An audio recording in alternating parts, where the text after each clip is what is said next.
In 1945, World War II ended. The world breathed a sigh of relief.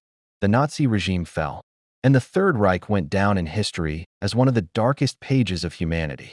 But that is the official history, the history that is taught in schools.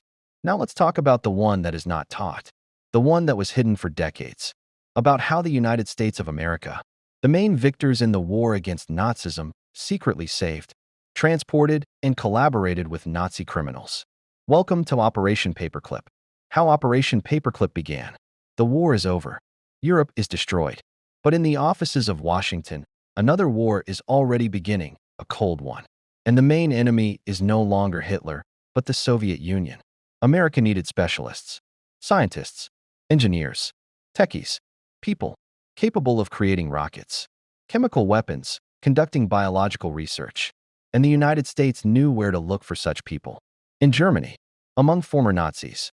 This is how Operation Paperclip was born. Officially, it was a program to evacuate German scientists. Unofficially, it was a large-scale campaign to cover up the Nazi past and integrate former criminals into American science. The Army and intelligence, who were Wernher von Braun and Kurt D. Buss.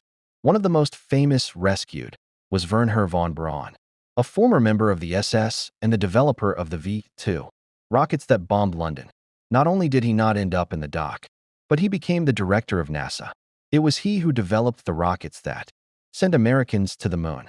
Kurt D. Buss, also a member of the Nazi Party, worked alongside him and later headed the Kennedy Space Center.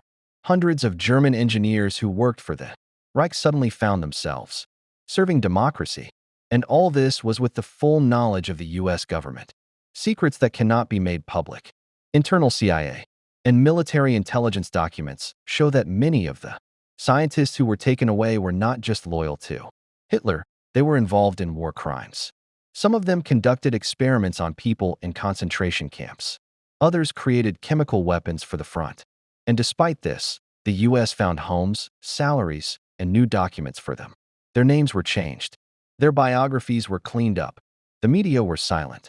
The courts were silent. And the American people had no idea that the enemies of yesterday were already working for their government. Why did the U.S. do this? The answer is simple and terrible: the race for superiority. America did not want the USSR to take these scientists for itself. They did not care who Wernher von Braun was in 1944. The main thing was that he helped overtake the Russians in 1960. Moral dilemmas faded into the background. The CIA and the Pentagon looked to the future, sacrificing the truth about the past. The idea was simple. If these people are useful, let them work. And let them keep quiet. The public reaction. When the truth began to come out. The first rumors about Operation Paperclip leaked out in the 1970s. Journalists, historians, former agents began to raise archives. It turned out that more than 1,600 Nazis were secretly brought to the United States. Among them were the creators of poison gas, torture specialists, and ideologists of fascism. The public was shocked, but by that time, many of them had already died or become heroes of space. America chose not to stage show trials. Silence became the official line. Examples of other silences. Hubertus Strughold, a Nazi doctor who later became the father of space medicine in the United States. He conducted experiments on concentration camp prisoners. He placed them in pressure chambers, deprived them of oxygen, studied death under high overload conditions. In the United States, a laboratory was named after him. Only decades later, Strughold's name was removed from memorial plaques. But how many such names remain is unknown. How this affected modern science and politics. NASA, the CIA, the Department of Defense, many of these structures have a Nazi trace in their history. Without Operation Paperclip, there would have been no space race. There would have been no Saturn rockets. But there would also have been no moral compromise that America lives with to this day.